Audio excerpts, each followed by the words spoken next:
मी श्याम पाटील आपले लेवा जगत न्यूज मध्ये स्वागत करीत आहे। क्रांतिकारी जयंती आज शौर्य दिनानिमित्त सौदा शहरामध्ये विविध उपक्रम राबवलेले आहे। शौर्य दिनानिमित्त सांगायचं झाल्यास 1 जानेवारी 1818 मध्ये जो जनसंग्राम झाला, जी अस्मितेची लढाई झाली, त्यामध्ये 500 शूरवीर महारांनी इंग्रजांसोबत लढून पेशव्यांवर विजय मिळवला होता।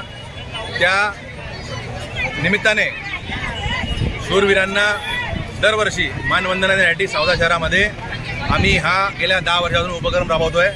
या उपक्रमाला समाज बांधव आणि इतर परिसरातील पंचक्रोशीतील लोक सर्व जास्तीत जास्त संख्येने उपस्थित राहतात, जेणेकरून या विजय स्तंभाला त्यांच्याकडून मानवंदना मिळावी। भीमा कोरेगाव शौर्य दिनाचा भरपूर मोठा इतिहास आहे। महाराष्ट्रामध्येच नाही, भारतामध्ये जगप्रसिद्ध असा हा इतिहास आहे। फक्त 500 शूरवीर योद्ध्यांनी भीमा कोरेगावची लढाई लढलेली आहे। अस्मितेची, स्वाभिमानाची लढाई होती। ती लढाई त्यांनी प्राणपणाने लढून जिंकली व त्याचा इतिहास घडला। त्या अजरामर इतिहासाला मानवंदना देण्यासाठी डॉक्टर बाबासाहेब आंबेडकर यांनी 1925 रोजी त्या विजयी स्तंभाला मानवंदना दिली व तिथून हा इतिहास जगाला माहीत पडला।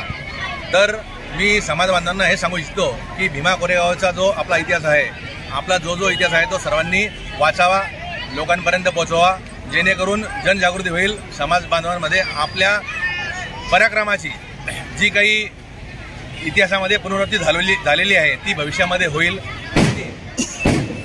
आणि या शौर्य दिनाच्या निमित्ताने मी इतर गावातील लोकांना सांगू इच्छितो की जसा सौद्यामध्ये हा कार्यक्रम आम्ही गेल्या 10-15 वर्षापासून आयोजित करतोय, तसाच छोट्या मोठ्या स्तरावर आपण आपल्या पद्धतीने साजरा करावा। जय भीम।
लेवा जगत यूट्यूब चॅनलमध्ये आपले स्वागत आहे। आपल्या परिसरातील ताज्या घडामोडी बघण्याकरता आमचे चॅनल सबस्क्राईब करा आणि आपल्या मोबाईलवर बघा ताज्या बातम्या व कमेंट करून प्रतिक्रिया जरूर कळवा।